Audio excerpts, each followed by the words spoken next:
You know, when you spend your whole life giving everything to your child, your time, your money, your health, you never imagine the day will come when they'll tell you, "I wasn't expecting you." But that's exactly what my son said to me last Christmas. After all the sacrifices I made, after every late night I worked, after covering his bills and keeping a roof over his head, he decided there was no place for me at his Christmas table. That's when I realized something. Maybe he didn't need me there.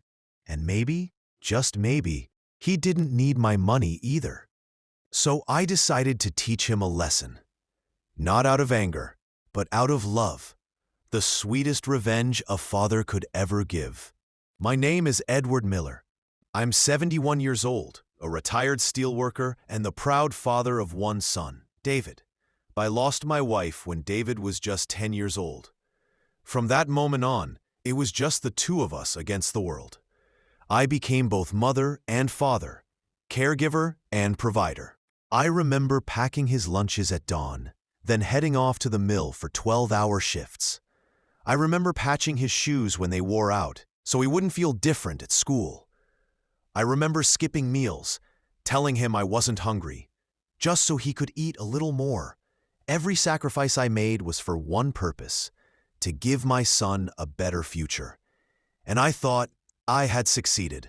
David went to college. He found a good job. He married a lovely woman named Claire and had 2 children of his own. He bought a house in Chicago, big, bright, and beautiful. But here's the detail that most people don't know. He couldn't have bought that house without me.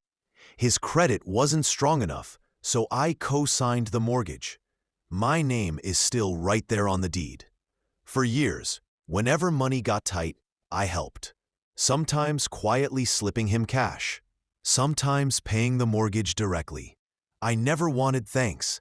I just wanted him to feel secure, to know his father always had his back. Every December, I even covered his January mortgage as my Christmas gift. But this past Christmas, things were different. A week before the holiday, I called David, just like always. I told him I'd wrap the presents for the kids and that I couldn't wait to see them tear through the wrapping paper. I asked him what time I should arrive on Christmas Eve. There was silence. And then he said something that shattered me. "Dad, listen, we're keeping it simple this year. Just me, Claire, and the kids. I wasn't really expecting you." My chest tightened. "Not expecting me?" I asked. He said it was nothing personal, that the drive was long and that Claire thought it would be better to keep it small. But I heard the truth. I wasn't wanted. He said they'd call me Christmas morning and wished me a Merry Christmas. And then he hung up.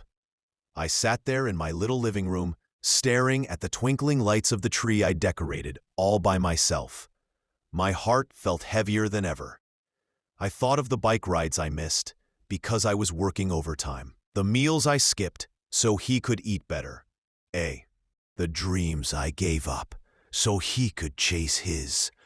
And now, I wasn't expected. But there was something he forgot. That house he lived in, the one filled with his laughter and his family's joy, still had my name on it, and I was still the one paying his mortgage. So, I made a choice. The next morning, I called the mortgage company. "Hello," I said calmly. "This is Edward Miller. I'd like to cancel the automatic payment on account number." The woman on the other end asked if I was sure. I smiled to myself. Yes, very sure. It's time my son learned what it means to stand on his own. Christmas morning arrived. I sat alone in silence. Around 9 o'clock, the phone rang. It was David, cheerful as ever. "Merry Christmas, Dad!" The kids shouted in the background, paper ripping, gifts flying. Claire called out a quick hello. I forced warmth into my voice. I wished them well. I listened to the joy I wasn't invited to share. And after a few minutes, the call ended. I set the phone down. I looked out the window at the falling snow, and I whispered to the empty room, "Merry Christmas to me." But I wasn't bitter because I knew what was coming. A week later, my phone rang again. This time, David's voice was frantic. "Dad, something's wrong with the mortgage. They say the January payment hasn't been made. I thought you—" His words trailed off. He realized what he was admitting. I let the silence stretch. Then I said, "You thought I what, David?" "I just thought, like always, you'd take care of it." My voice was firm. "Son, you told me I wasn't expected this Christmas, and you were right. I'm not expected to keep paying your bills either." He stammered, desperate.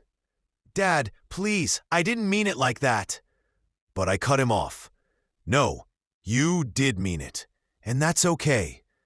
Because now, you'll learn the difference between love and money, and maybe you'll remember which one really matters." The weeks that followed were hard for him. He had to juggle expenses, dip into savings, and cut back on luxuries. For the first time, he faced the struggle I had carried for decades. And maybe that was the lesson he needed. Then, in early February, there was a knock at my door. I opened it, and there stood David with Claire and the kids. His shoulders were heavy, his eyes tired. He looked like a man who had finally seen the truth. "Dad," he said quietly, "we came to apologize." The kids rushed into my arms, wrapping me in their small embrace. Claire's eyes glistened. David went on, "We were selfish. We thought Christmas was about gifts and convenience, but it's about family, about you. I took you for granted. I relied on you for things I should have handled myself, and I pushed you away when you deserved better. I'm sorry." My throat tightened. I wanted to cry, but I kept my voice steady. "Son, I forgive you, but things will be different now. From here on out, you pay your own mortgage. My Christmas gift will be my presence if you still want it, because money can't buy love, and love is all I ever wanted us to share." David's eyes filled with tears. He nodded. "Yes, Dad, I understand now." That Christmas, when the snow fell again, my chair was at the head of the table. The kids made me ornaments with their tiny hands. Claire baked my favorite pie. And David stood beside me, carving the turkey. The house echoed with laughter, warmth, and something far greater than gifts: respect. And that was the sweetest revenge of all. Not anger, not punishment, but a lesson learned, a bond restored. The understanding that family isn't about who you expect. It's about who you never stop needing. Sometimes the sweetest revenge is simply teaching someone the value of love. If this story touched your heart, make sure to hit that like button and subscribe for more powerful stories just like this one. And don't forget to share it with someone who could use a reminder that family is the greatest gift of all.